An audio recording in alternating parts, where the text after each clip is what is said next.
Hello. I am going to share actually not a new story this time. I know I've been sharing a lot of new holiday stories with you, but today I wanted to share a book that I have just loved for years. I used to read it to my own children and when they were little and wanted to hear all these stories that you guys are listening to now. And this is a book called The Christmas Magic by Thompson and illustrated by John Muth. And I just really love the language of this book. That's what I love the most about it. I love the descriptions, the sensory details. As a writer, I think we can learn so much from this book about how Thompson writes and describes so many pieces of this story. And it's just one that makes me feel joyous of that Christmas magic, those things that come that make us feel special and magical at this time of year. And I know this year 2020, it's a little bit harder to feel some of that magic, so I hope we can share in it with this story today. Okay, here is The Christmas Magic. Far, far north, where the reindeer are, there is a snug little house with a bright red door, and in that house lives Santa Claus.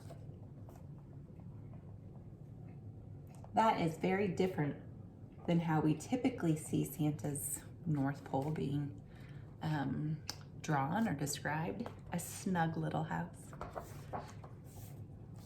Every year, just when the nights are longest and the stars shine brightest, Santa feels a tingling in his whiskers. Then he knows that the Christmas magic will soon be here. Look at his whiskers. And I love that Santa's reindeer lives inside the house with them like his pet dog. First, Santa gathers the reindeer from the sparkling fields of snow. "Come along home now," he calls to them. "The magic will be here soon."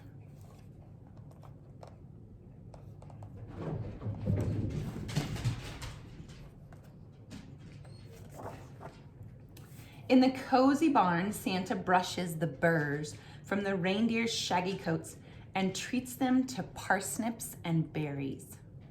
See what I'm talking about with the language? I mean, just say it, parsnips and berries. And he brushes the burrs from their shaggy coats. It's just such great description, right? I can really see this. Knowing how you have to take care of your animals, and here, listen to how this barn is described. Then he swings open a creaky old door that has been closed since Christmas last. Behind that door waits the big red sleigh.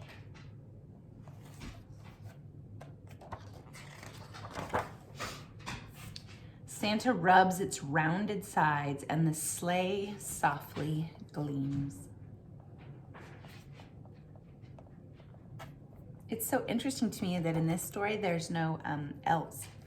Right? Because we usually think of the elves taking care of Santa's sleigh, and in this story, this author thinks of Santa as just really taking care of his things all by himself with the sleigh.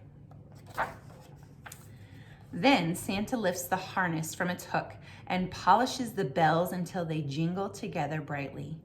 The reindeer raise their heads when they hear the music of the bells. "Is the magic here?" "Nope, not yet," Santa tells them. "It's not here yet."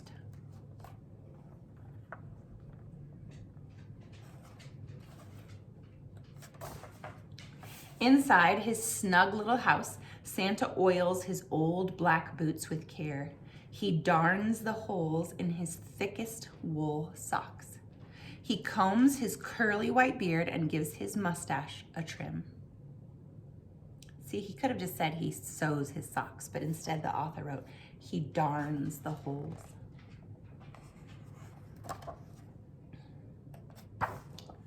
Then Santa climbs the creaking staircase to the room at the top of the house. This is the room where all the toys are kept, toys of every kind. And here too, Santa keeps a thickly bound book, and the names of all the children are written in this book. Okay, here's his room of toys. Can you see the book?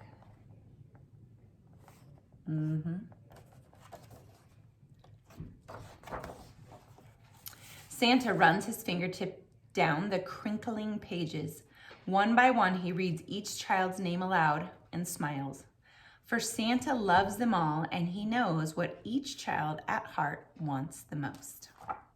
Then he chooses a certain toy and tucks it into his creased leather sack. And always the magic draws closer. Can you imagine? He reads every single name and he gets a perfect toy for every child. How big will that sack have to get? That has to be magic, right? When every gift has been chosen and the pack is nearly overflowing, Santa closes the bundle up tight. All is ready. Whoa, look at how big it is.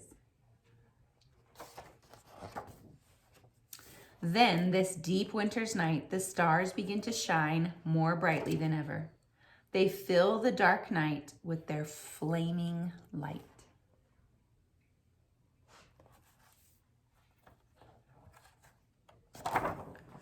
Now, in their harness, the reindeer paw at the snow. They know the magic is near, very near. Santa knows too. He gazes up at the brilliant, numberless stars, and he thinks of all the children and how he loves them so. Look at Santa. Look at his coat and his whiskers, and he's just thinking of all the children and how much he loves them. Suddenly, a warm tingling spreads from his whiskers to his soles, and around him the night begins to thrum with magic, the kind of magic that makes reindeer fly. Look, I found the magic page. The magic of the Christmas magic page. The night begins to thrum with magic. I love it. I can feel it. The warm tingling from his whiskers to his soles. He's just filled with it. You can even see his hat, right? Goes all the way. With a shake of the reins, Santa calls to his team, "Hey, let's be off!" The reindeer pull hard at the harness and the bells begin to jingle.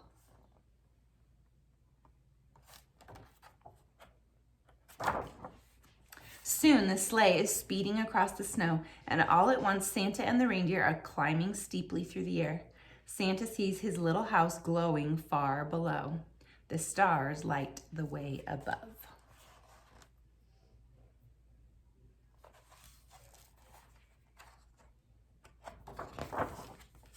The Christmas magic is here at last. It has come at last, as it always has and always will. That's the magic I love to think about. Why I loved reading this book to my own children is just feeling that Christmas magic all through our bodies and knowing it's here at last. I hope you enjoyed this one. I know it's a short but sweet story, and I hope you really treasured, my dogs are going crazy, the language that's in here. And you can think about that as you go about your own writing this week. Thanks, friends.